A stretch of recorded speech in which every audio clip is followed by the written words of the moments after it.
కేటీఆర్ అంటే చదువుకున్నాడు, మంచి మాటకారి. కాకపోతే హరీష్ రావు కేసీఆర్కి మళ్ళీ మాస్ క్యారెక్టర్ కాదు, కొంచెం క్లాస్ క్యారెక్టర్. ఈ మధ్యన మాసు క్లాస్ మిళితంగా చక్కగానే మాట్లాడుతున్నారు.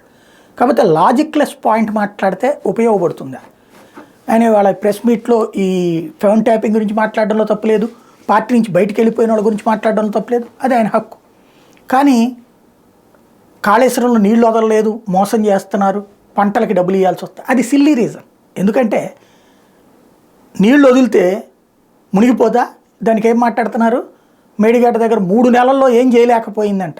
నువ్వేం చేశా? 6 నెలల్లో 7 నెలల్లో అయింది కేసీఆర్ ఉన్న టైంలోనే అది వెలుగులోకి వచ్చి. అప్పటి నుంచి దాన్ని పట్టించుకోలేదుగా. 6 నెలల్లో నువ్వు చేయలేంది 3 నెలల్లో అవతల ప్రభుత్వం చేసేసుద్దా? దాని కారణంగా నీళ్లు రావట్లేదు, పంటలు ఎండుతున్నాయి నిజం. కానీ వదిలితే ఊళ్ళు కొట్టుకుపోతాయి. ఎవడు జవాబుదారీ? అవినీతిని కవర్ చేసుకోవడానికి, చేతకాంతనాన్ని కవర్ చేసుకోవడానికి మాట్లాడే మాట అది నెంబర్ 1. నెంబర్ 2 వచ్చేటప్పటికి వాటర్ ట్యాంకర్లు అంట. ఇప్పుడు అన్ని వాటర్ ట్యాంకర్లు కనబడితే చాలా ఆవేదన చెందుతుందంట. ఊళ్ళో ఉన్న వాళ్ళకి తెలియదా? చదువురాని దద్దమ్మలు ఎవడన్నా ఉన్నాడు అక్కడ? లేదా లోక జ్ఞానం లేని ఎవడన్నా ఉన్నాడా? ఉద్యమ రాష్ట్రం అది, ప్రతి ఒక్కళ్ళలో ప్రజా చైతన్యం ఉన్నటువంటిదే. వాటర్ ట్యాంకర్ ఎట్లా తెస్తారు తెలియదా? ఇప్పుడు ఎక్కడ ఎందుకు, నేను అక్కడ ఉన్నాను, నేను ఇంట్లో అద్దెకుంటే 15,000 రూపాయలు అద్దె తీసుకున్నారు. నెలకి మెయింటెనెన్స్ అని చెప్పేసి పెట్టిన రూల్ ఏంటంటే, వాటర్ మామూలుగా మంచినీళ్ళకి సంబంధించి మీరు తెప్పించుకోవాల్సిందే, స్నానాలకు సంబంధించిన నీళ్లు ట్యాంకర్లతో తెప్పిస్తుంటాం. మామూలుగా ఏది గవర్నమెంట్ పంపు నుంచి 20 బిందెలు నీళ్ళు వస్తాయి, అది పోని మిగతాదంతా ట్యాంకర్ నుంచి తెప్పించుకోవాల్సిందే.